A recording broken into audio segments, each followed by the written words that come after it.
నిన్న మొన్న అఘోరిని చూసాం. ఒక మహిళ అంటే నేను అఘోరిని అని నగ్నంగా తిరుగుతూ నానా రభస ఒక నెల రోజులుగా. దీన్ని ఎట్లా చూడాలి? అఘోరీలు అలాగే ఉంటారు. అఘోరిని కామెడీ చేసే ముందు జరిగే ఘోరాలను మనం కామెడీ చేయాలి కదా. నిన్న నవగ్రహాలు బదులు కొట్టారు ఎక్కడ? శంషాబాద్. వెంటనే మనకు చూడండి, ఎప్పుడైనా నీళ్ళు ఒలిపితే రే మాపుదే అంటాం కదా, గొడ్డ తీసుకురా అంటాం కదా. అలా రెడీమేడ్గా పిచ్చోడు, మతిస్థిమితం లేనుడు. ఈ మతిస్థిమితం లేని వాళ్ళందరూ ఆ మతి లేని మతాల్లోనే పుడతారా ఏంటి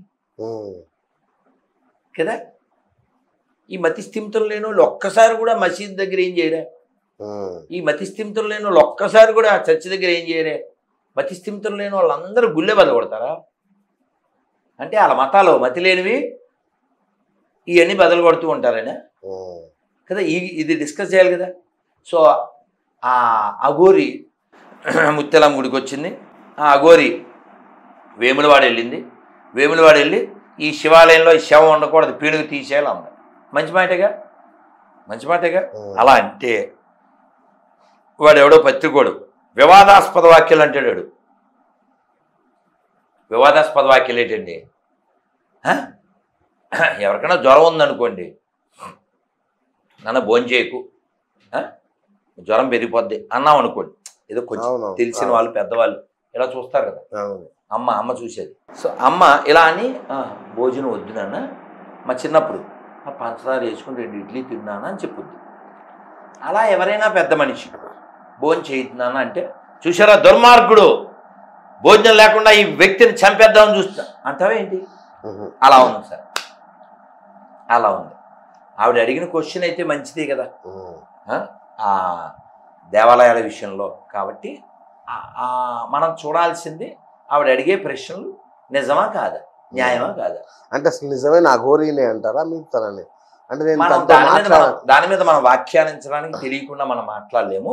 కానీ ఆ పర్సన్ ఎవరైనా అడిగేది అయితే నిజం.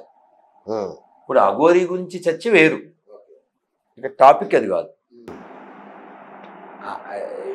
Maybe Aghori or not, but ఘోరాన్ని అయితే ప్రశ్నిస్తుంది.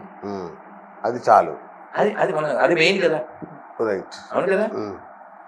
ఇప్పుడు రేవంత్ ఒక్కసారి మాట్లాడా ముత్యాలమ్మ గురించి? ఎందుకు మాట్లాడు? బాధ్యత లేదా? ఎందుకు కదా? మైనారిటీ ఓట్లు పోవా? మైనారిటీ ఓట్లు ఎందుకు పోతాయి సార్? అంటే ఇప్పుడు ఆ తన్నిన దొంగని ఈ మైనారిటీని సపోర్ట్ చేస్తే వాళ్ళంతా దొంగలనా? తప్పు కదా. వాళ్ళందరినీ దొంగలంటే తప్ప కదా. ఇంకా బుద్ధిమంతులు ఏం చేయాలి? ఇలా చేయడం ఇస్లాంకి విరుద్ధం అని వాళ్ళ పెద్దలతో చెప్పించాలి, చెప్పుచ్చుకుని వాళ్ళు కొట్టించాలి కదా. అలా కదా సామరస్యం వచ్చేది. నువ్వు గమ్మునున్నావంటే దాని అర్థం సపోర్ట్ చేసినట్టేనా కదా. కాబట్టి నేను చెప్తాను, అంటే అతను మతి స్థిమితం లేదేమో కదా. ఇంకా అది ఫిక్స్డ్, అది ఫిక్స్డ్ సార్. పిల్లోడు చిచ్చు పోస్తే గొడ్డ తెచ్చి తుడిచినట్టుగా అది ఫిక్స్డ్ డైలాగ్. ఈ మతి స్థిమితం లేనోడు కుడి చేతితో తింటాడా, ఎడం చేతితో తింటాడా? వాళ్ళ అమ్మకి పిల్లానికి తేడా తెలుసా? వాడికి తెల్లా? మసీద్ మీద ఎప్పుడన్నా వచ్చేసాడా? చర్చి దగ్గర ఇలాంటివన్నీ చేశాడా? ఇవన్నీ కన్సిడర్ అయితే మతి స్థిమితం లేనోడు వాడు మతోన్మాది కదా. మతోన్మాదం పేటెంటెడ్ ఎవరు? ఎడారి 1, 2 మతాలు. సెక్యులరిజం పేటెంట్ మందే కదా. దైవం అంతటా ఉన్నాడని చెప్పేవాడు మతోన్మాద. నేను పెట్టిన పేరుతోనే పిలవాలి అనేవాడు మతోన్మాద. ఏది చెప్పండి, చెప్పండి. మతోన్మాది, తీవ్రవాది, ఉగ్రవాది ఈ పదాలకు ఎవరు సూటబుల్? వాళ్ళే కదా ప్రపంచంలో, వాళ్ళు పేటెంటెడ్ కదా. కానీ మీరు చెప్పినట్టు హిందువులు అయ్యి ఉంటే ఈ దరిద్రం పోద్దే, ఆ స్థితికి చేరుకుంటే మంచిదే. పవన్ కళ్యాణ్ ఎలా చూస్తారు మీరు? ఈ మధ్య కాలంలో తన హిందుత్వం కోసం చాలా గట్టి రియాక్ట్ అవుతున్నారు, రెస్పాండ్ అవుతున్నారు. మంచిదే, అవ్వాలి, అందరూ అవ్వాలి. డ్రామా అడ్డం మానేసి ఓ పక్కకి రండి, మంచిదేగా. ఈ దేశం ఇంకా ఎలా ఉందంటే కారణం హిందువులే. హిందువులు ఉంటేనే ఉంటుంది ఈ దేశం. ఇస్లాం క్రైస్తవం పెరిగితే ఈ దేశం ఉండదు. ఈ మాట నాది కదండి.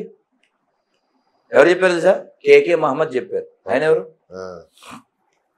ఆర్కియాలజిస్ట్. అయోధ్య విషయంలో చాలా తిరిగి ఆయనే చెప్పారు, ఇది చెప్పారు, ఇంకోటి కూడా చెప్పారు.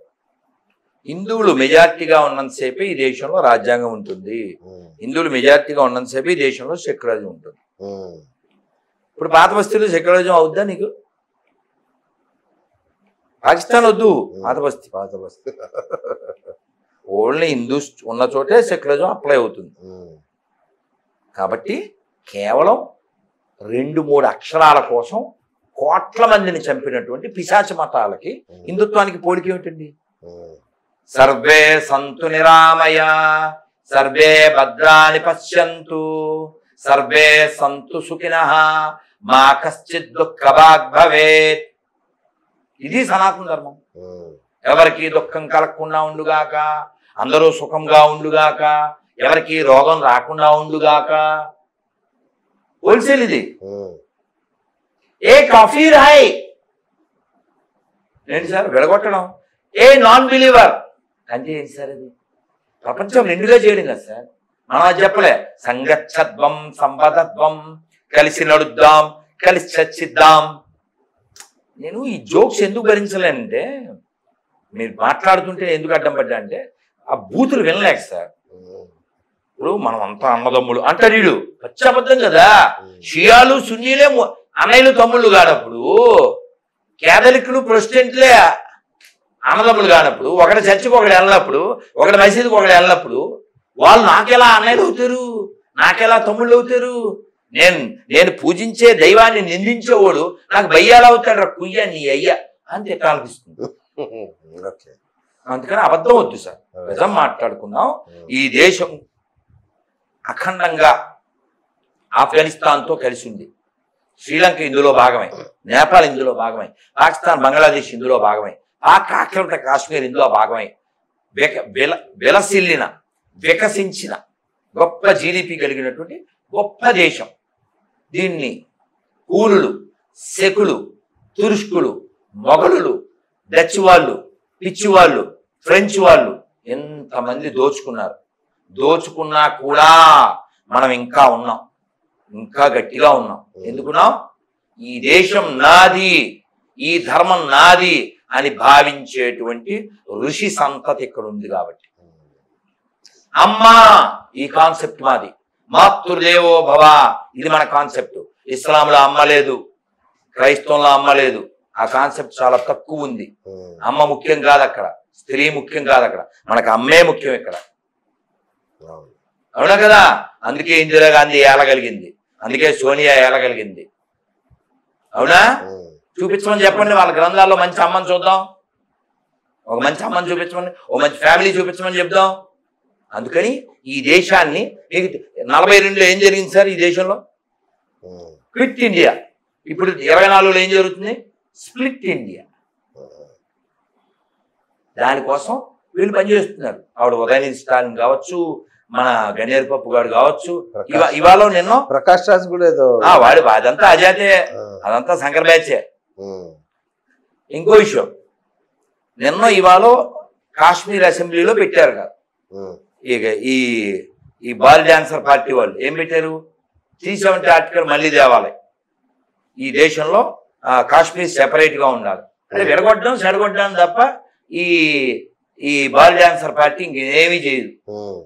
మొన్న దీపావళి అయింది తెలుసా మీకు? ఎడా శ్రీనగర్ లాల్ చౌక్ లో దీపావళి అయింది సార్. దీపాలు వెలిగినాయి సార్. బాంబులు మోగి శవాలు తీసుకెళ్తూ తీవ్రవాదులు పాకిస్తాన్ జెండాలు ఎగరేసే ప్లేసులో దీపావళి వందే భారత్ రైలు నడుస్తూ దీపావళి జరుగుతూ కాషాయ జెండా ఎగురుతూ మీరు నేను కూడా వెళ్ళి సెల్ఫీ తీసుకుంటూ వేడి నీళ్ళు ఇంటికి వస్తూ శీతాకాలంలో కూడా 1000 కిలోమీటర్ల రోడ్లు వేస్తూ. కానీ దరిద్రం ఏంటి తెలుసా? ఇన్ని చేసినా 3% అక్కడ ఓట్లు. అంటే అభివృద్ధి అక్కర్లే, మతం. కాబట్టి ఈ మూర్ఖ, ఈ మూడ, ఈ అంధ, ఇంకెన్ని పేర్లు చెప్పినా అనవసరం.